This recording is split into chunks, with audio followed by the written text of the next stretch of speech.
अस्सलामु अलैकुम वरहमतुल्लाहि वबरकातुहू। मैं हूं मोहम्मद फारूक भट्ट। मेरा और आपका मुश्तरका यूट्यूब चैनल थिंक पैटर्न्स आज हाजिर हुए हैं एक नए टॉपिक के साथ, और वो टॉपिक है इंडिया की पाकिस्तान पर हमला करने की वजूहात। जनाब, आज हम इस पे बहस करेंगे कि आखिर क्या सूझी इंडिया को कि उसने पाकिस्तान पर हमला किया। हम वन बाय वन आपके साथ ये तमाम जो वजूहात हैं उनको डिस्कस करेंगे। ये वजूहात तकरीबन 1 से लेकर 9 तक हैं। हम पहली वजह के ऊपर आते हैं।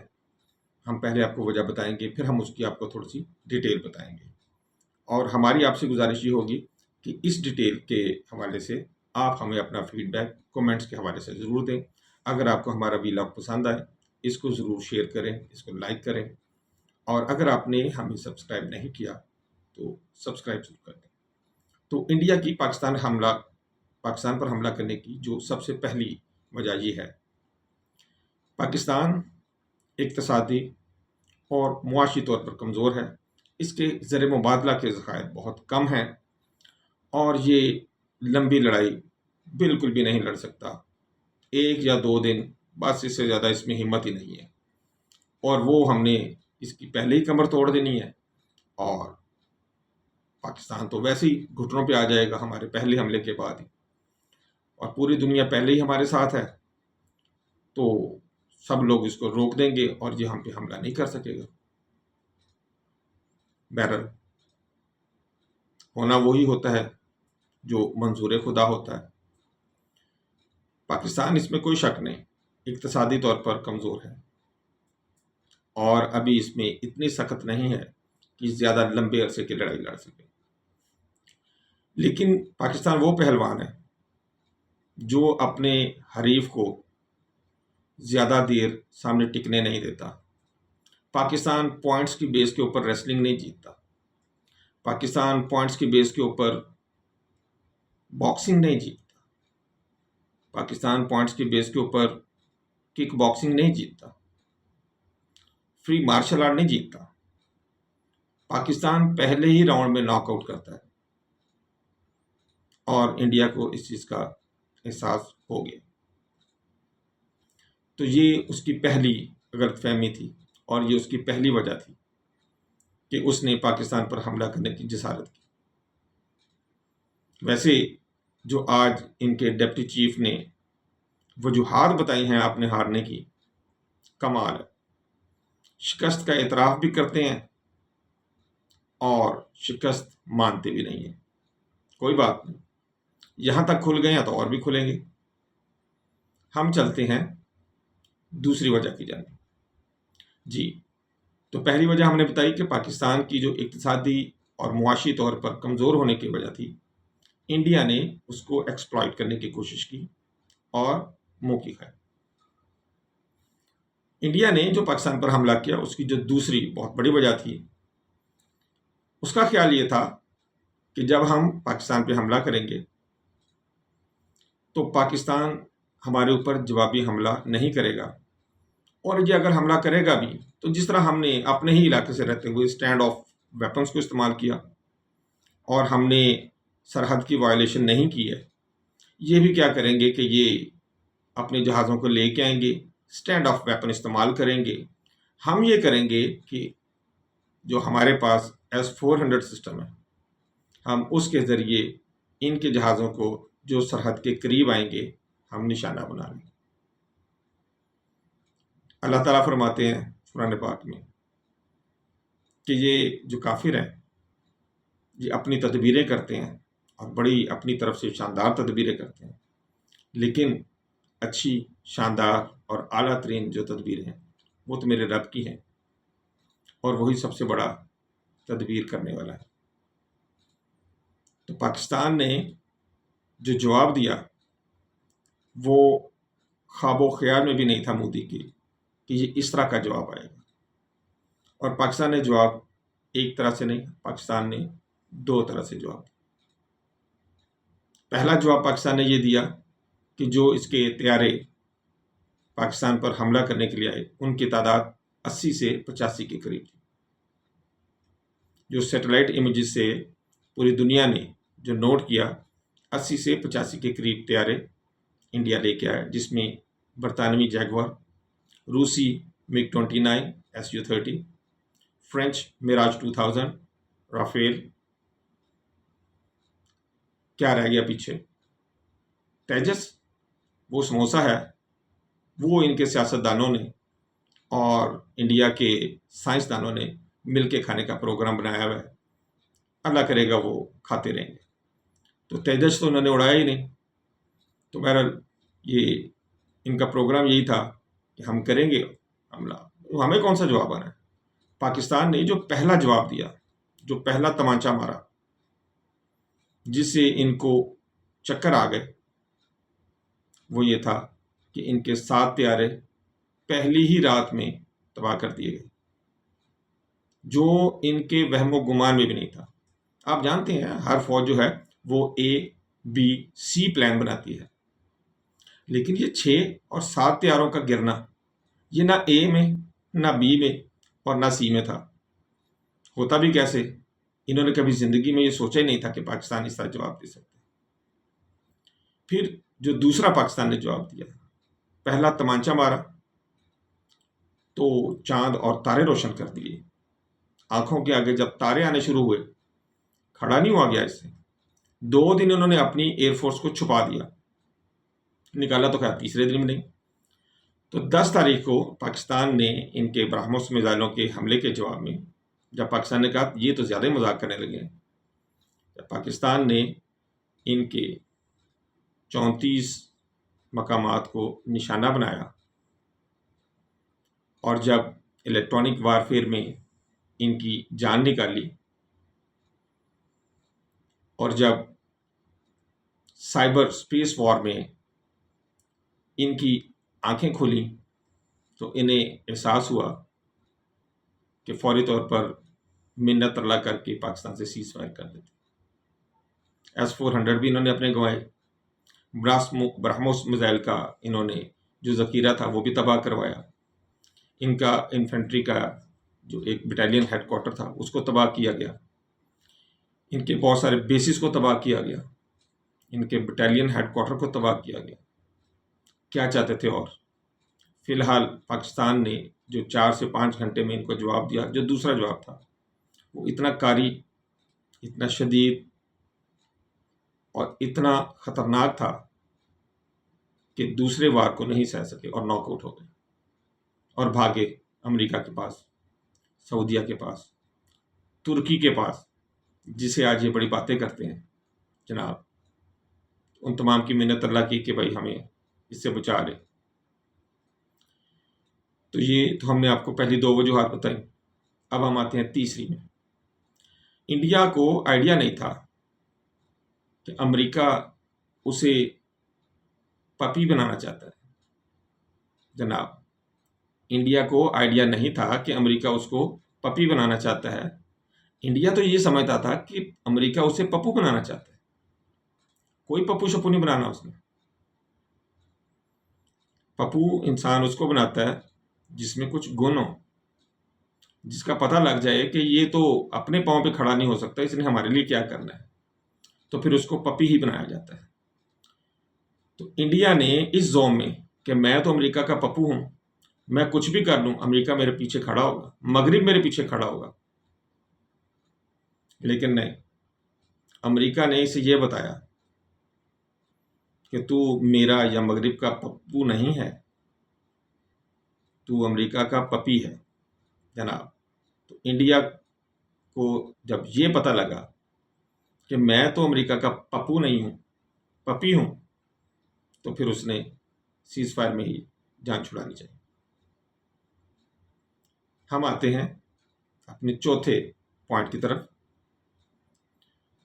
इंसान की एक फितरत है और इसी तरह मुख्तलिफ जो हुकूमतें, जो स्टेट्स हैं, जो सल्तनतें होती हैं, उनकी भी इंसानों की तरह ही फितरत होती है। सबसे पहले इंसान की ये कोशिश होती है कि मैं किसी तरीके से अपनी बुनियादी ज़रूरियात को पूरा करूं। जब उसकी बुनियादी ज़रूरियात पूरी हो जाती हैं, फिर वो तायुश की तरफ आता है, अयाशी की तरफ आता है, आसानियों की तरफ आता है। जब उसे वो भी मिल जाती है, तो फिर वो इस हवाले से सामने आता है कि अब दूसरे मुझे पहचाने, मेरी कदर करें। जब उसकी कदर व मंजिलत भी बन जाती है तो फिर चौथा उसका आता है कि अब मैं सब पर हुक्म चलाऊं, सब मेरा हुक्म माने, जो मैं कहूं वैसा ही होना चाहिए। इंडिया को जोम ये हो गया था कि वो सुपर पावर बन गया। जी, इंडिया को ये जोम हो गया कि मैं सुपर पावर बन गया हूं, मैं तो दुनिया की 5वीं बड़ी मईशत बन गया हूं, अब मैं जो चाहूंगा कर सकता हूं, अब मुझ में अमेरिका, यूरोप, चीन और रूस में कोई फर्क नहीं, मैं उनके हम पल्ला हूं। देख लें, पिछले कुछ अरसे में एक एक करके हम चीजें गिनते हैं। क्रॉस बॉर्डर टेररिज्म बड़े धड़ल्ले के साथ इसने अप्लाई किया श्रीलंका में, बांग्लादेश में, पाकिस्तान में। ये नहीं कि सिर्फ किया, ऐलान भी किया कि हम कर रहे हैं, हमारा कुछ बिगाड़ सकते हो तो बिगाड़ दो। जाहिर है पाकिस्तान जंग नहीं चाहता था, बाकी दो मुल्क तो बहुत छोटे हैं, तो पाकिस्तान ने कहा कि चले हम इसका कोई ना कोई हल निकालते रहेंगे और साथ साथ में इस चीज़ की हम कुछ ना कुछ इसका कोई हल निकालते हैं और इंडिया को हम रोक लेंगे। लेकिन जब इसने ये देखा कि इन ममालिक ने तो मुझे कुछ नहीं कहा, चौड़ा हुआ यूके में, ऑस्ट्रेलिया में, अमेरिका में, कनाडा में क्रॉस बॉर्डर टेररिज्म में घुस गया, मैं तो सुपर पावर हूं। और फिर जब अमेरिका और यूरोप ने इसे धोबी पटका दिया और ये मुंह के बल गिरा, तो फिर इसे होश आया कि नहीं, मैं तो गरीब ही हूं। और खुशहाल ममालिक जो 147 ममालिक की लिस्ट बनती है, उसमें 170वां नंबर है इसका, जनाब 170वां नंबर। बहरहाल इंडिया ये समझा कि मैं सुपर पावर बन गया और इसी जोन में उसने पाकिस्तान पर हमला किया और उसका ख्याल था कि बाकी सुपर पावर्स मेरे साथ यानी कि एक और सुपर पावर के साथ हाथ में हाथ डाल के पाकिस्तान के खिलाफ खड़े होंगे। लेकिन जैसे मैंने इससे पहले वजह बताई कि वो इसको पपी बनाना चाहते हैं, इसको पप्पू नहीं बनाना चाहते। तो जनाब चौथी वजह वो एक जोम कि इंडिया ने अपने आप को सुपर पावर समझना शुरू कर दिया। पांचवी जगह, पूरी दुनिया में शाइनिंग इंडिया के नाम से इन्होंने एक अपनी आप कह लें पब्लिसिटी, एक प्रोपेगेंडा मुहिम जो है वो स्टार्ट की और पूरी दुनिया को ये बताया कि 1.5 अरब की हमारी आबादी है, हम तो एक बहुत बड़ी मार्केट है, हम तो कंज्यूमर इकॉनमी है और हमारी तो वैसे भी इकॉनमी बहुत बड़ी है, आप आए हमारे पास इन्वेस्टमेंट करें। सब ने यहाँ पे इन्वेस्टमेंट शुरू की, अमेरिका ने, यूरोप ने, चाइना ने, किसने यहाँ पे इन्वेस्टमेंट की। और जब इन्वेस्टमेंट होना शुरू हो गई तो अब इंडिया का ये ख्याल था कि क्योंकि मेरे मुल्क में तो ये सब इन्वेस्टमेंट कर रहे हैं, तो अब जैसा मैं कहूँगा वैसा ये करेंगे, क्योंकि कोई भी मुल्क अपनी इन्वेस्टमेंट को ज़ाया नहीं करना चाहेगा। लेकिन ये जिसे हम कहते हैं कि वक्त से पहले ही उस नतीजे पे पहुंच गया जहां इसे पहुंचने के लिए भी बड़ा टाइम चाहिए था। वो कहते हैं ना पंजाबी में, पिंड पिया नहीं और उचक्के पहले, तो पिंड पड़ा नहीं था, उचक्के पहले पहुंच गए। और वही इसने ये किया कि अपने अंदर एक हिंदुत्व की सोच को परवान चढ़ाना शुरू किया और अपने मुल्क को, भारत को, जो कि एक सेकुलर मुल्क था, जब इसने हिंदुत्व के सामने के हवाले से हिंदुइज्म को आगे लाना शुरू किया, तो अब सबके कान खड़े हुए और सब पीछे हो गए। और सेकेंडली आप एक बात, आपको भी इस बात का एहसास होगा कि अगर किसी मोहल्ले में एक बदमाश हो और उसी मोहल्ले में एक दूसरा बदमाश भी खड़ा होना चाहे, तो पहला बदमाश उसे खड़ा नहीं होने देता। यही यहाँ पे भी हुआ इसके साथ। तो बाकी बदमाशों के सामने इसका ख्याल ये था भारत का कि मैं भी एक बदमाश हूँ, मैं भी खड़ा हूँगा, मेरी भी बदमाशी चलेगी। लेकिन जब इसने पाकिस्तान पे हमला किया और मुड़ के पीछे देखा तो सब बड़े बदमाशों ने बजाय इसे प्यार करने के ला लितर लिया और एक एक लगाया, और सब ने इसे कहा कि इंसान का बच्चा बन और अपनी औकात में रहे। तो इस हवाले से एक वजह यह भी थी कि इंडिया अपनी इकॉनमी के जोन में पागल हुआ पड़ा था और पाकिस्तान पर हमला करने की गलती कर बैठा। हम आते हैं अपनी छठी वजह की जानिब। सारी दुनिया ये समझती थी कि सार्क के जितने ममालिक हैं ये सब इंडिया के बगल बच्चे हैं। इंडिया जब उन्हें कहेगा दाएं मुड़, वो दाएं मुड़ जाएंगे। इंडिया कहेगा बाएं मुड़ो, वो बाएं मुड़ जाएंगे। इंडिया कहेगा बैठ जाओ, वो बैठ जाएंगे। इंडिया कहेगा खड़े हो जाओ, सार्क के ममालिक खड़े हो जाएंगे। तो 1.5 अरब की इसकी अपनी आबादी है और बाकी ममालिक की आबादी को हम साथ बनाए तो ये 2.25 करोड़ के करीब जो है ये आबादी चली जाती है इनकी। 2-2.25 करोड़ की आबादी का एक बहुत बड़ा मुल्क, एक बहुत बड़ा खिता बन जाता है। तो पूरी दुनिया समझती थी कि ये तो यहाँ का अब सरबराह बन गया। इसी जोन में इंडिया ने पाकिस्तान पे हमला किया। आप जानते हैं 2016 में इंडिया ने सार्क कॉन्फ्रेंस जो पाकिस्तान में हो रही थी उसमें सिर्फ इसलिए शिरकत नहीं की कि जी आपने दहशतगर्दी की है, उड़ी में हमला हुआ है और हम नहीं आते, आप तो दहशतगर्द हैं, और सार्क को इसने ख़त्म कर दिया। वो सार्क को ख़त्म करना इसके गले की हड्डी बन गई। आज पूरी दुनिया ये जान गई कि ये अकेला ही है, इसके आसपास जितने ममालिक हैं सब इसके अब मुखालिफ हो चुके हैं। इसकी कोई सिंक्रोनाइजेशन नहीं है इनके साथ, इसका कोई ताल्लुक नहीं है उनके साथ, इसका कुछ भी उनके ऊपर नहीं चलता। यही वजह है कि इंडिया के ख्याल था कि सब लोग ये समझते हैं कि ये सब इनके पीछे खड़े हैं सार्क वाले, जबकि सारी दुनिया ये समझती है कि ये अकेला है। और इसने पाकिस्तान पे हमला कर दिया, और पाकिस्तान पे हमला किया तो सब लोग पाकिस्तान के साथ खड़े हो गए, तमाम सार्क के ममालिक भी और तमाम बड़ी ताकतें भी। नतीजा हजीमत, खजालत, जलालत जो कि इंडिया के हाथ आई। हम आते हैं अपने 7वें पॉइंट की तरफ। अमेरिका और यूरोप, या जिसे हम कहते हैं नॉर्थ अटलांटिक ग्रुप जो है दुनिया का, जो कि बहुत बड़ा पावर ग्रुप है, वो इंडिया को चीन के सामने खड़ा करना चाह रहा था। लेकिन इंडिया ये समझ रहा था कि पता नहीं, मैं जैसे हमने शुरू में बात की कि मैं तो इनका पप्पू हो गया। तो भाई आप इनके पप्पू तो हुए ही नहीं थे। हुआ ये, अमेरिका और चीन, अब जाहिर है इनकी मईशत के आपके सामने एक जंग चल रही है और ये आपस में असलहे के साथ लड़ने की निस्बत मईशत के मैदानों में एक दूसरे को गिराने की कोशिश कर रहे हैं। और आप जानते हैं जब से ट्रंप आया है उसकी तमाम जितनी भी सरगर्मियां हैं उसकी अमेरिकन को समझ नहीं आ रही है, दुनिया की क्या समझ आनी। सुबह को वो पल में तोला हो जाता है और पल में माशा हो जाता है।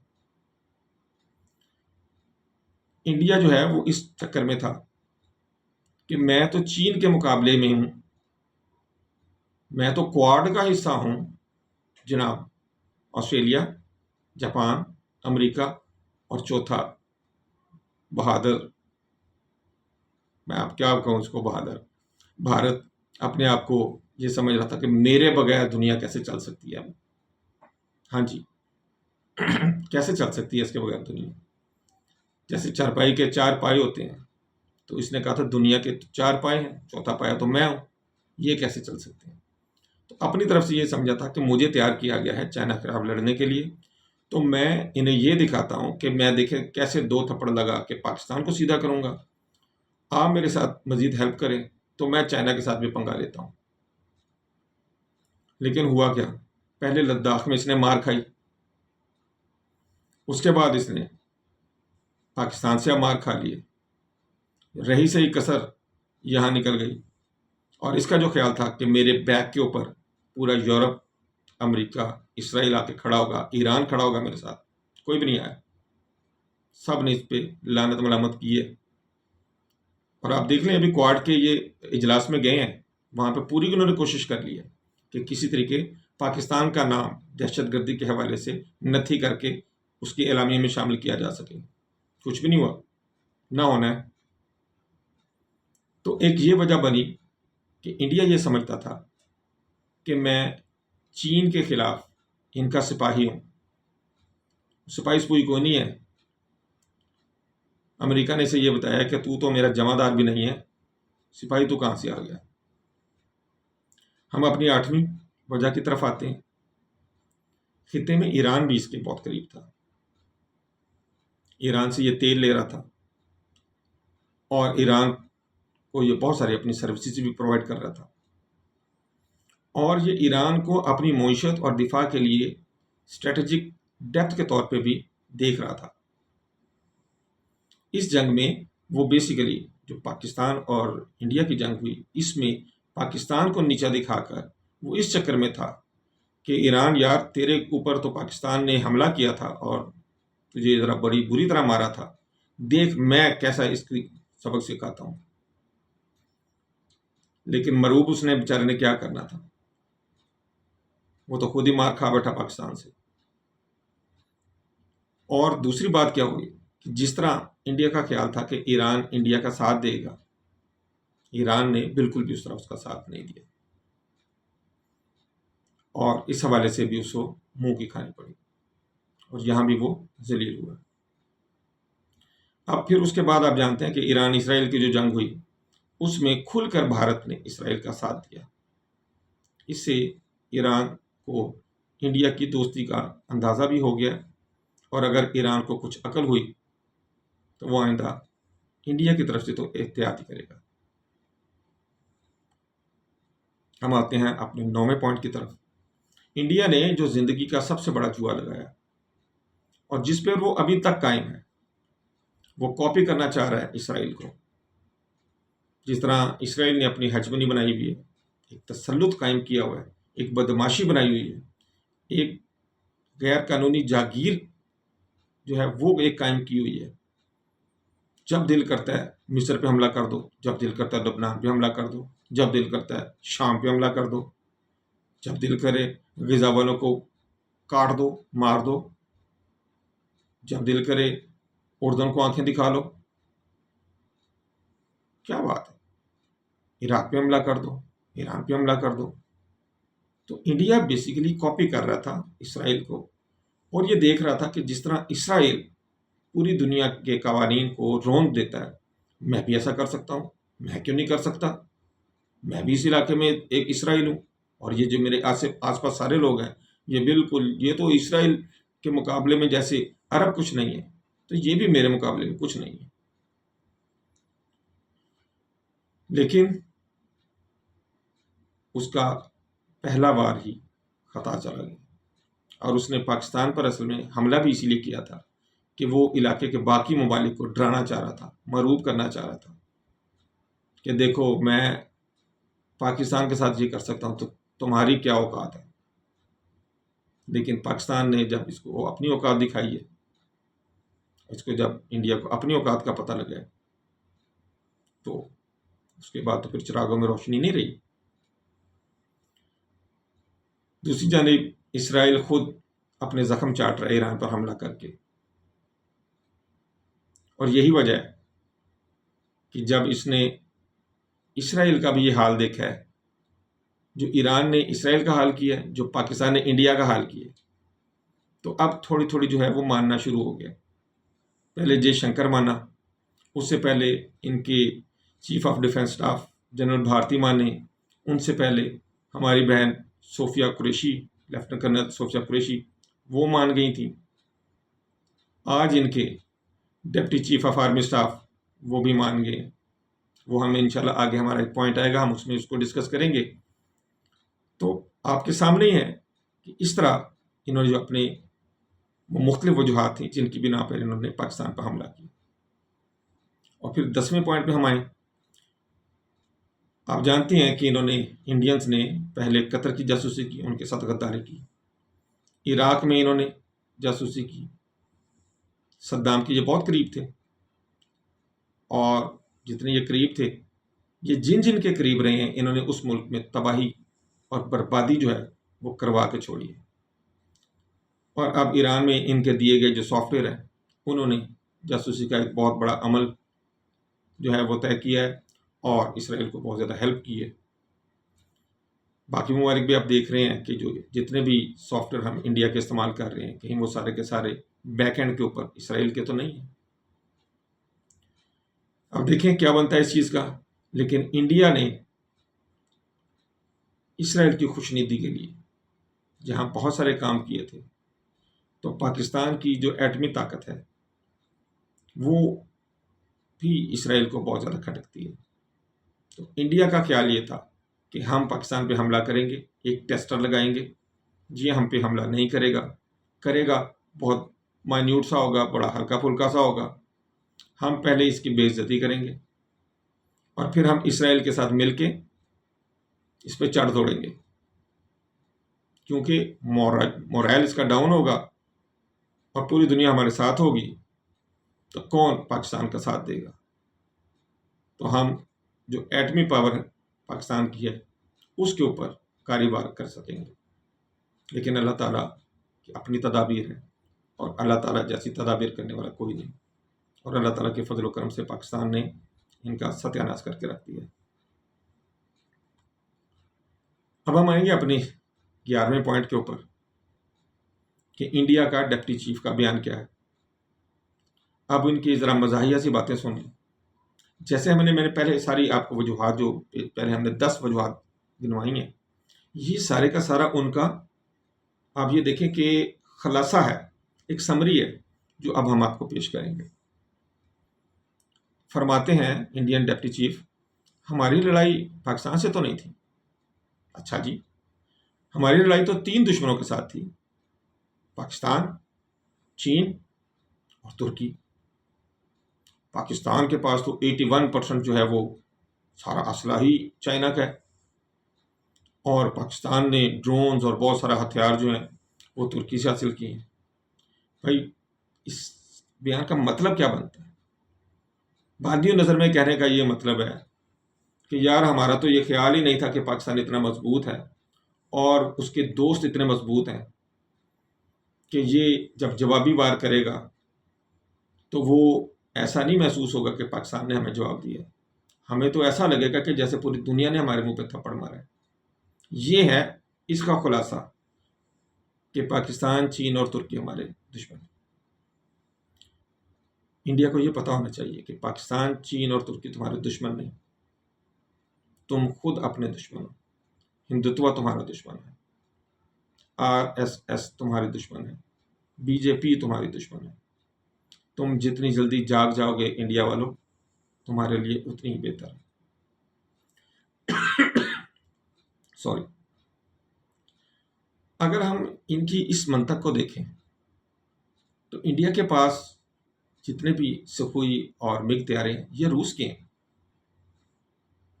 ड्रोन्स इसके पास इसराइल के हैं, एंटी एड जो डिफेंस है वो भी इनके पास इसराइल से आया हुआ है, रशिया का भी है S-400। इसी तरह बरतानिया से इन्होंने तैयारे लिए हुए हैं, जैकवार। फ्रेंच राफेल है इनके पास, फ्रेंच मिराज 2000 है इनके पास।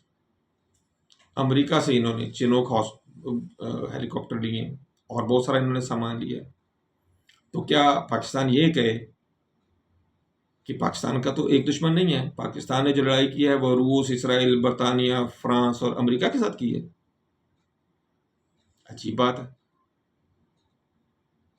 ये तो ऐसे ही जैसे दो जब बच्चों की टीमों में मैच होता है, जैसे हम बचपन में खेलते थे, तो जब हम जीत जाते थे तो हमारी मुखालिफ टीम कहती थी वो अपना ना बड़ा भाई साथ ले आए थे इसलिए हम हार गए हैं, यानी कि हार नहीं माननी। और सेम वही काम ये कर रहा है इस वक्त इंडिया, कि पाकिस्तान तो अपना बड़ा भाई चीन को साथ ले आया था, अपने छोटे भाई तुर्की को साथ ले आया था। हम अब हंसी ही आती है, अब इसमें बंदा क्या कह सकता है। फिर उन्होंने कहा कि हमारी हार में एक बहुत बड़ी वजह चीन का सैटेलाइट सिस्टम है। हमने जब मिलिट्री, दो मिलिट्रीज की जब हॉटलाइंस जब ये आपस में बात करते हैं, तो उन्होंने कहा कि जब हमारी बात हुई तो हमें ये बताया गया कि आपकी फ़लाँ जो मशीन है, जो फ़लाँ आपका इक्विपमेंट है, ये इस स्टेज पर है और आप ये करना चाह रहे हैं, आप इसको रोकेंगे या फिर हम इसको रोकें।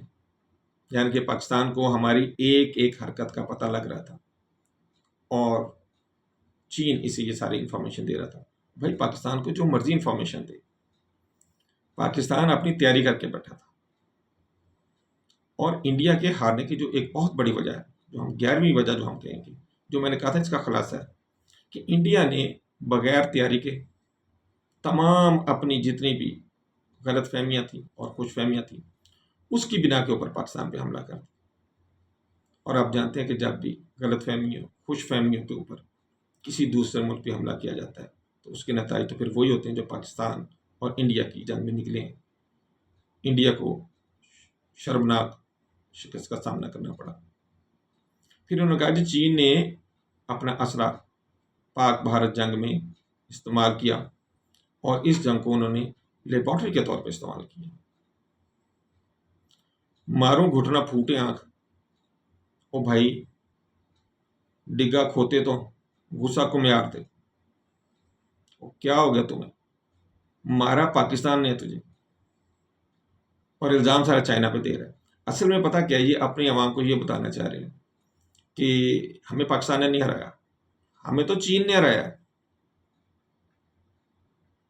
और निकम्मों, तुम्हें पाकिस्तान ने हराया है और मार मार के हराया। जितनी जल्दी समझ जाओगे उतनी बेहतर। इंडिया वालों, अपनी इस गवर्नमेंट को समझाओ और मेरी मानो तो इसको चलता करो। किसी इंसान के बच्चे को इनकी जगह के ऊपर लेके आओ। फिर इन्होंने कहा जी हमारी तैयारी कम थी, उतनी नहीं थी जितनी होनी चाहिए थी, हमारे तैयारे कम थे, हमारे ड्रोन्स कम थे। नहीं, तुम्हारा हौसला कम था, तुम्हारी हिम्मत कम थी, तुम्हें सिर्फ जोम था।